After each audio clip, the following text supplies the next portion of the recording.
হয়েছে রাফসান? বেরোতে হয় কেন? এই রাফসান, আমাকে বল কি হয়েছে? বাবা, এই যে মেয়েটা না, এই মেয়েটা যে ফেস দেখছো না এখন, এটা সে না বাবা। বাবা আমাকে আর্লি মর্নিং ঘুম থেকে উঠায়, আমি আর্লি মর্নিং না উঠলে টর্চার করে আমার সাথে, আমাকে দিয়ে ঘরে কাজ করায়, বাজার করায়, বাজারের টাকা গুনে গুনে দেয়, মানির একটা পর্যন্ত আমার কাছে নাই। এই মেয়ের কাছে আমার কার্ড, আমার টাকা পয়সা সব আমার কাছে নিয়ে রাখছে বাবা। ফেস প্যাক কিনতে পাঠায়, আমাকে ক্লিপ কিনতে পাঠায়, 10টার ভিতরে বাসায় আসতে হয়, তা না হলে আমি বেডরুমে ঘুমাতে পারি না এই মেয়ের কারণে। ও যে ভদ্র ফেসটা নিয়ে ঘুরে না, ওটাও না বাবা। বিয়ের আগে বিয়ের সময় যে ফেস আমাকে দেখাইছে সব ফেক। তোমরা কিচ্ছু জানো না বাবা, আমার লাইফটা হেল করে ছেড়ে দিচ্ছে। আমি জানি, এটা তোর মাও জানে। মানে মারে ছোটবেলা থেকে যা চাইছে সব দিছে। একটা ব্যাট চাইলে 2টা ব্যাট কিনে দিছে। 100 টাকা চাইছে, 500 টাকা দিছে। কোনোদিন শাসন করি নাই। ভাবছি এত বড় বাড়ি, এত সম্পদ কে খাইব?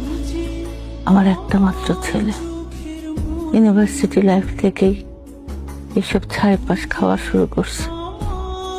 সারা রাত মদ লাগে, সারাদিন ঘুমায়, কারো কথা শুনে না। আমার ছেলেটা ফেটে লিভার হয়ে গেছে মা।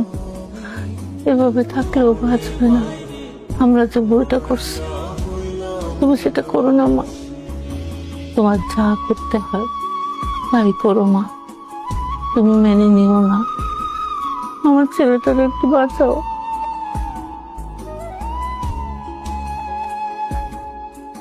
ওর কোনো দোষ নাই, সব আমাদের প্ল্যান। যদি বলিস দোষ আমার, তোর বাবার।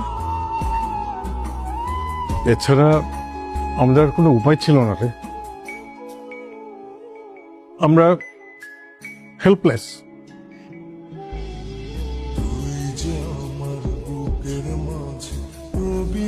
বাবা, মেয়েটার সাথে এমন ব্যবহার করা উচিত হয় নাই তো। ওর কোনো দোষ নাই বাবা। ধরুন না, তার সার্কেলটা বড়, মানে ফ্রেন্ড সার্কেল না, আসে ড্রিঙ্কস করে ধরেন, তখন আমি তাকে বোঝাবো, আর সে যদি না বোঝে এটাও তার স্বাধীনতা। আমি কোনো ইন্টারফেয়ার করতে চাই না,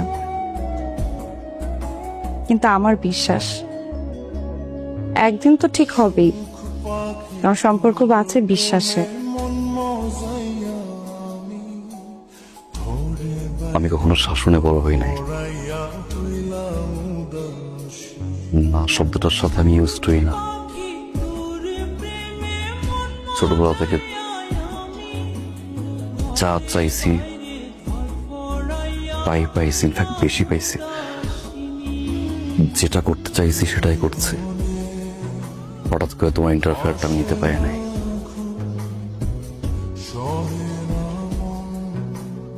প্রতিটা মুহূর্ত আমার কাছে টর্চার মনে হতো, সহ্য করতে পারতাম না। সবসময় ভাবতাম কবে টর্চার থেকে মুক্তি পাবো।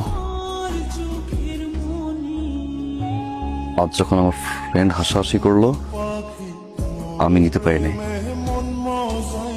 অনেক বেশি খারাপ ব্যবহার করে ফেলেছি, যেটা আমার ঠিক হয় না। আম সরি।